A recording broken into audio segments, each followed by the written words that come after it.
ಏನಾಯಿತು ಅಲ್ಲಿಂದ ಕ್ಯಾನ್ಸಲ್ ಆಗಿ ರೋಡ್ ಶೋ ಕ್ಯಾನ್ಸಲ್ ಆಗಿದೆ, ಎಲ್ಲ ಗ್ರೌಂಡ್ ಹತ್ರ ಬನ್ನಿ ಅಂತ ಹೇಳಿದ್ರು. ತುಂಬ ಜನ ಹೆಣ್ಮಕ್ಳು ಬಂದ್ಬಿಟ್ಟಿದ್ರು. ತುಂಬ ಜನ ಹೆಣ್ಮಕ್ಳು ಎಷ್ಟು ಜನ ಬಂದಿದ್ದಾರೆ ಅಂದರೆ ಆ ಟಿಕೆಟು ಇಲ್ಲ. ಆಮೇಲೆ ಈ ಸೆಕ್ಯೂರಿಟಿಗಳು ಹಾಕಿಲ್ಲ, ಇವರು ಯಾರೋ ಬೌನ್ಸರ್ಸ್ಗಳು ಹಾಕಿದ್ದಾರೆ. ಆಮೇಲೆ ವಿತೌಟ್ ಸೆಕ್ಯೂರಿಟಿ ಇತ್ತು. ಪೊಲೀಸ್ ಅವ್ರು ಪಾಪ ಏನು ಮಾಡೋಕ್ಕಾಗತ್ತೆ, ಪೊಲೀಸ್ ಅವರು ಎಷ್ಟೋ ಜನ ಹೆಣ್ಮಕ್ಳು ತಡೆಯೋಕೆ ನೋಡಿದ್ರು. ಆದರೂ ಹೆಣ್ಮಕ್ಳು ಕೇಳಿದಿರ ಗೇಟ್ಗಳನ್ನ ತಡೆದು ಮೇಲೆ ಎಕ್ಕಿ ನನ್ನಂತವನು ನಾವೇ ಉಸಿರು ಕಟ್ಟಿದ್ದೆ. ಆಚೆ ಹೊರಡೋ ಹೆಣ್ಮಕ್ಳು ಒಂದೇ ಸತಿ ಗೇಟ್ ಓಪನ್ ಮಾಡಿಬಿಟ್ರು.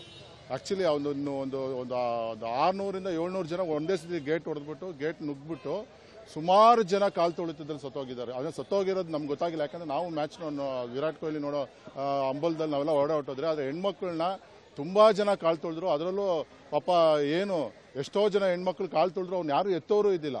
ನಾವು ಕಣ್ಮುಂದೆ ನೋಡಿದರೆ ನಾವು ಎತ್ತಕ್ಕೆ ಹೋದ್ರೆ ನಮ್ಮನ್ನ ತೊಳಿತಾರೆ ಅಂತ ಬೈದಲ್ಲೇ ಮುಂದೆ ಹೋದ್ರೆ ತುಂಬ ಜನ ಕಾಲು ತೊಳೆದಲ್ಲಿ ಇದಾಗಿದೆ. ಹಾಗೆ ಯಾವ ಹೆಣ್ಮಗುನೂ ಅಷ್ಟೇ ಗೇಟ್ಗಳನ್ನ ಹಾರಿ ಹೋಗಿದ್ದಾರೆ. ಮುಂದೆ ಗೇಟ್ಗಳನ್ನ ಹಾರಿ ಸೆಕ್ಯೂರಿಟಿ ಏನು ಮಾಡಿದ್ರು ಸೆಕ್ಯೂರಿಟಿನೂ ಕಂಟ್ರೋಲ್ ಮಾಡೋಕ್ಕಾಗದೇ ಇರೋ ನನ್ನ ಕಣ್ಮುಂದೆ ನೋಡಿರೋ ದರ್ಶನ ಇದು.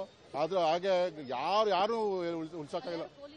ಪೊಲೀಸವ್ರನ್ನ ಎತ್ತಕ್ಕೆ ಹೋದ್ರೆ ಒಂದೇ ಸತಿ 600 ಜನ ಹಿಂದೆ ಬರ್ತಾ ಇದ್ದಾರೆ.